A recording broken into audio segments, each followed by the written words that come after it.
Video শুরুতে আপনাদের কাছে একটা রিকোয়েস্ট, ভিডিওটি যদি আপনার কাছে একটু ভালো লেগে থাকে তাহলে ভিডিওটিতে একটি লাইক করে দিবেন। আর আপনারা কিন্তু আমার চ্যানেলটি এখনো সাবস্ক্রাইব করেননি, তাই প্লিজ আমাদের চ্যানেলটা সাবস্ক্রাইব করে রাখুন, কারণ এখন থেকে নিয়মিত আপনারা ভিডিও পেয়ে যাবেন। আসসালামু আলাইকুম বন্ধুরা, কেমন আছেন সবাই? আশা করি সবাই খুব ভালো আছেন। সবাইকে স্বাগতম ফ্যাক্টস অর টেক চ্যানেলের আরো একটি নতুন এক্সপেরিমেন্টাল ভিডিওতে। বন্ধুরা, আজকের ভিডিওতে আপনারা এমন কিছু এক্সপেরিমেন্ট দেখতে চলেছেন যেটা আপনারা কখনো বাসায় ট্রাই করার চেষ্টাও করবেন না। এই এক্সপেরিমেন্ট গুলো এক্সপার্টরা করেছেন, তাই আপনারা কখনো এগুলো ট্রাই করার চেষ্টা করবেন না, কারণ এগুলো অনেক বিপজ্জনক হতে পারে। তো আর কথা না বাড়িয়ে চলুন সরাসরি এক্সপেরিমেন্টে চলে যাই। Number 5, iPhone in microwave oven. তো আপনারা তো সবাই জানেন আইফোন নাকি অন্যান্য মোবাইল থেকে অনেক মজবুত হয়ে থাকে। তো সেটা টেস্ট করার জন্য একটি আইফোন নেওয়া হয় আর নেওয়া হয় একটি মাইক্রোওয়েভ ওভেন। এরপর সেই আইফোনটিকে একটি গ্লাসের মধ্যে রেখে মাইক্রোওয়েভ ওভেনের ভিতরে দিয়ে দেওয়া হয় আর এরপর টাইমার সেট করে ওভেনটিকে চালু করে দেওয়া হয় আর কিছুক্ষণ অপেক্ষা করা হয়। কিছুক্ষণ যাওয়ার পর মাইক্রোওয়েভের গ্লাসের ভেতর দিয়ে আপনারা তো দেখতেই পাচ্ছেন ভেতর থাকা মোবাইল থেকে কেমন যেন আগুনের স্পার্ক বের হচ্ছিল আর অনেক আওয়াজ হচ্ছিল। তো এরপরে অনেকক্ষণ পর্যন্ত এভাবে আগুনের স্পার্ক বের হতে থাকে আর এর সাথে ওভেনের টাইমার শেষ হয়ে যায়, তাই মোবাইলটিকে বাইরে বের করে আনা হয়। আর আপনারা তো দেখতেই পাচ্ছেন মোবাইলের সামনের দিক দিয়ে অর্থাৎ গ্লাসের দিক দিয়ে ড্যামেজ হয়ে গিয়েছিল আর মোবাইলটা এতটাই গরম ছিল যে মোবাইলটাকে ধরাই যাচ্ছিল না। তো এরপরে আবার সেই মোবাইলটিকে মাইক্রোওয়েভ ওভেনের ভিতরে দিয়ে টাইমার সেট করে ওভেনটিকে চালু করে দেওয়া হয় আর আবার অপেক্ষা করা হয় কিছুক্ষণ। আর এর মধ্যে আপনারা দেখতেই পাচ্ছেন এবারও মোবাইলের ভিতর থেকে কেমন আগুনের স্পার্ক বের হচ্ছে আর আওয়াজ হচ্ছে। তো এরপরে আবার কিছুক্ষণের মধ্যেই ওভেনের টাইমার শেষ হয়ে যায়, তাই আবার মোবাইলটিকে বাইরে বের করে আনা হয় আর এবার মোবাইলটিকে ঠান্ডা করে যখন দেখা হয় তখন তো আপনারা বন্ধুরা দেখতেই পাচ্ছেন মোবাইলের সাইডের মাঝখান দিয়ে ফেটে যায় আর এরপর যখন সেটাকে দিয়ে টান দেওয়া হয় তখন তো আপনারা দেখতেই পাচ্ছেন মোবাইলটির ভিতরে নাড়ি ভুড়ি সব বেরিয়ে আসে আর মোবাইলটি পুরোপুরি নষ্ট হয়ে যায়। তো বন্ধুরা, আইফোন যতটাই মজবুত হোক না কেন ওভেনের এত তাপমাত্রা কোনো মোবাইলই সহ্য করতে পারবে না। Number 4, amazing slow motion. তো বন্ধুরা, এই এক্সপেরিমেন্ট করার জন্য প্রথমেই এক সারিতে অনেকগুলো গ্লাস দাঁড় করানো হয়। তো এরপরে এই গ্লাসগুলোকে টার্গেট করে একটি ফুটবল শুট করা হয় আর শুট করার পর আপনারা তো দেখতেই পাচ্ছেন অনেকগুলো গ্লাস ভেঙে যায় আর সেটাকে যখন স্লো মোশন করে দেখা হয় তখন তো আপনারা দেখতেই পাচ্ছেন কতটা অসাধারণ লাগছিল।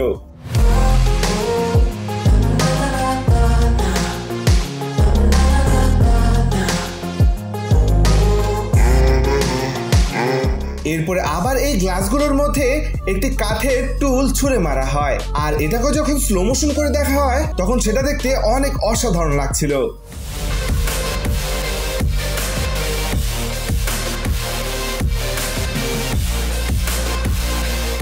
এরপরে বন্ধুরা, এই কাজগুলোকে নিশানা করে রুটি তৈরি করার বেলুন ছুঁড়ে মারা হয় আর সেটাকে যখন স্লো মোশন করে দেখা হয় তখন সেটাকে দেখতে আরো অ্যামাজিং লাগছিল।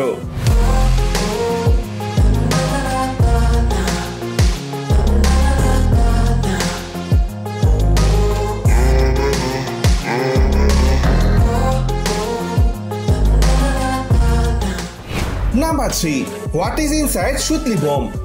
তো বন্ধুরা, আপনারা যদি আমার চ্যানেলের ভিডিওগুলো দেখে থাকেন তার মধ্যে অনেক এক্সপেরিমেন্ট রয়েছে যে এক্সপেরিমেন্ট গুলো এই সুতলি বোম দিয়ে করা হয়েছে আর এই সুতলি বোম গুলো হলো অনেক পাওয়ারফুল, কারণ এগুলো ফুটালে অনেক আওয়াজ হয়। তো আসলে এই বোমগুলোর ভিতরে কি থাকে সেটা দেখার জন্য প্রথমে একটি সুতলি বোমকে নিয়ে এর উপর থাকা রশিগুলোকে খোলানো হয় আর আপনারা তো দেখতে পাচ্ছেন ভেতরে কাগজের তৈরি এমন একটা বক্স রয়েছে। এরপরে কাটার মাধ্যমে যখন এই বক্সটিকে দুভাগ করা হয় তখন আপনারা দেখতেই পাচ্ছেন এই বক্সের ভিতরে শুধুমাত্র কিছু পরিমাণ বারুদ ছিল আর এই বোমগুলো সাধারণত ফুটে থাকে এই বারুদের মাধ্যমেই। তো এই বারুদগুলোর মধ্যে যখন আগুন ধরিয়ে দেওয়া হয় তখন তো আপনারা দেখতে পাচ্ছেন এই বারুদগুলোতে কিভাবে আগুন ধরে যায় এবং সাথে সাথে অল্প একটু জ্বলে আবার আগুন নিভে যায়। Number 2, battery in fire. তো বন্ধুরা, আপনারা হয়তো বা অনেকে নিউজে শুনেছেন মোবাইল নাকি অনেক গরম হলে ফেটে যায়। তো আসলে মোবাইল তো ফাটে না, মোবাইলের ভেতর যে ব্যাটারিটা থাকে সেটা অনেক গরম হওয়ার কারণে ফুলে যায় এবং তাপমাত্রা সহ্য না করতে পেরে ফেটে যায়। তো এই ব্যাটারিগুলো কিভাবে ফেটে যায় সেটা দেখার জন্য প্রথমে একটি স্ট্যান্ডের নিচে একটি মোমবাতি রাখা হয়, এরপর সেই মোমবাতিটিতে আগুন ধরিয়ে একটি ব্যাটারি এর উপরে দিয়ে দেওয়া হয় আর কিছুক্ষণ অপেক্ষা করার পর আপনারা তো দেখতে পাচ্ছেন গরম আগুনের কারণে ব্যাটারিটি আস্তে আস্তে ফুলতে শুরু করে এবং এক পর্যায়ে অনেক পরিমাণ ফুলে যায়। তো আপনারা তো দেখতে পাচ্ছেন এই মোমের আগুনের তাপমাত্রা অনেক কম হওয়ার কারণে ব্যাটারিটি ফাটতে পারেনি, তবে ব্যাটারিটি অনেক ফুলে গিয়েছিল। তো বন্ধুরা এই এক্সপেরিমেন্টটাকে আরো এক্সট্রিম লেভেলে করার জন্য কিছু লাকড়ির মধ্যে আগুন ধরিয়ে দেওয়া হয় আর এরপর সেই আগুনের মধ্যে অনেকগুলো ব্যাটারি দিয়ে দেওয়া হয় আর এর কিছুক্ষণ অপেক্ষা করার পর আপনারা তো দেখতেই পাচ্ছেন ব্যাটারিগুলো ঠাস ঠুস করে ফুটতে থাকে এবং বিভিন্ন দিকে ছড়িয়ে পড়তে থাকে। এরপর যখন আগুনগুলো নিভে যায় তখন তো আপনারা দেখতেই পাচ্ছেন ব্যাটারির ভেতরের অংশগুলো কেমন ছড়িয়ে ছিটিয়ে পড়ে রয়েছে। তো বন্ধুরা অতি গরমে যদি আমাদের মোবাইলগুলো অনেক গরম হয়ে যায় তখন সেই মোবাইলগুলোকে আর ইউজ না করে কিভাবে ঠান্ডা করা যায় সেটা চিন্তা করা উচিত, কারণ মোবাইল যদি আরো বেশি গরম হতে থাকে তাহলে এক পর্যায়ে ব্যাটারি ফুটে যাবে আর যার ফলে মোবাইলটাও ফুটে নষ্ট হয়ে যাবে আর এর ফলে বড় ধরনের ক্ষতি হতে পারে। Number 1, and eating colorful drink time lapse। তো বন্ধুরা আপনারা তো স্টিং অবশ্যই দেখেছেন, এই ড্রিঙ্কগুলো বাংলাদেশেও পাওয়া যায় আর কারা কারা এই ড্রিঙ্কটা খেয়েছেন অবশ্যই নামটি কমেন্টে জানিয়ে দিবেন। আমার জানা মতে বাংলাদেশে শুধু লাল রঙের স্টিং পাওয়া যায়, তবে বাংলাদেশের বাইরে ব্লু কালারের স্টিং পাওয়া যায়। তো বন্ধুরা এই এক্সপেরিমেন্টটি করার জন্য প্রথমে একটি স্থানে নির্দিষ্ট পরিমাণ ব্লু কালারের স্টিং ঢেলে দেওয়া হয়। এর কিছুক্ষণ পরেই আস্তে আস্তে পিঁপড়ে আসতে শুরু করে এবং স্টিং এর এই মিষ্টি পানিগুলোকে খেতে শুরু করে। তো এভাবে সময় কাটতে থাকে আর আপনার লক্ষ্য করলে দেখতে পারবেন এই পিঁপড়েগুলো যখন এই ব্লু কালারের ড্রিঙ্ক গুলো পান করছিল তখন সেগুলো তাদের পেটে জমা হচ্ছিল আর তাদের পেছনের দিকটা কেমন ব্লু কালারের হয়ে গিয়েছিল। আর বন্ধুরা এটা কোনো এডিটেড ফুটেজ নয়, এটা কিন্তু একেবারেই বাস্তব। তো এভাবে সময় যতই যেতে থাকে এই পিঁপড়েগুলো এই পানিগুলোকে আস্তে আস্তে খেতে থাকে। তো এভাবে করে যখন সবশেষে 36 মিনিট হয় তখন তো আপনারা দেখতেই পাচ্ছেন পিঁপড়েগুলো এই নীল রঙের ড্রিঙ্ক গুলোকে একেবারে চেটে পুটে খেয়ে ফেলেছে। তো এইভাবে করে আরেক জায়গায় লাল রঙের স্টিং নির্দিষ্ট পরিমাণ ঢালা হয় আর এরপরে আপনারা দেখতে পাচ্ছেন কয়েক মিনিট অপেক্ষা করার পরও কোনো পিঁপড়ে আসছিল না। অবশেষে একটি পিঁপড়ে এই ড্রিঙ্কটাকে খেতে থাকে এবং খেয়ে এসে তার বাড়ি চলে যায় এবং বাড়ি গিয়ে তার পরিবারের সবাইকে খবর দেয় আর যার ফলে এর 1 মিনিট পরে আস্তে আস্তে পিঁপড়েরা আসতে শুরু করে এবং ড্রিঙ্ক গুলোকে পান করতে থাকে। আর আপনারা এবারও দেখতে পাচ্ছেন পিঁপড়েগুলো যখন এই লাল রঙের পানিগুলো পান করছিল তখন তাদের পেটের অংশেও লাল রং দেখাচ্ছিল।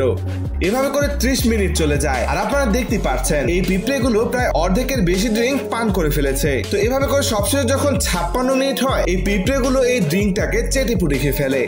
তো বন্ধুরা এক্ষেত্রে বলতেই হয় এই দুটি ভিডিওর তুলনা করলে পিঁপড়েগুলো হয়তোবা এই নীল রঙের স্টিংটাকে বেশি পছন্দ করে ফেলেছিল, যার ফলে তারা অনেক দ্রুত এই স্টিংটাকে পান করেছিল। তো বন্ধুরা এই ছিল আজকের 5টি অসাধারণ এক্সপেরিমেন্ট। 5টি এক্সপেরিমেন্ট থেকে কোন এক্সপেরিমেন্টটি সবচেয়ে বেশি ভালো লেগেছে তা অবশ্যই কমেন্টে জানিয়ে দিবেন। কিন্তু ভিডিওটি ভালো লাগলে অবশ্যই একটি লাইক করে দিবেন। চ্যানেলে নতুন হলে অবশ্যই চ্যানেলটি সাবস্ক্রাইব করে পাশে থাকা বেল আইকনটি ক্লিক করে রাখবেন। তো দেখা হবে নতুন কোনো ভিডিওতে, ততক্ষণ পর্যন্ত সবাই সুস্থ থাকবেন, ভালো থাকবেন। আল্লাহ হাফেজ।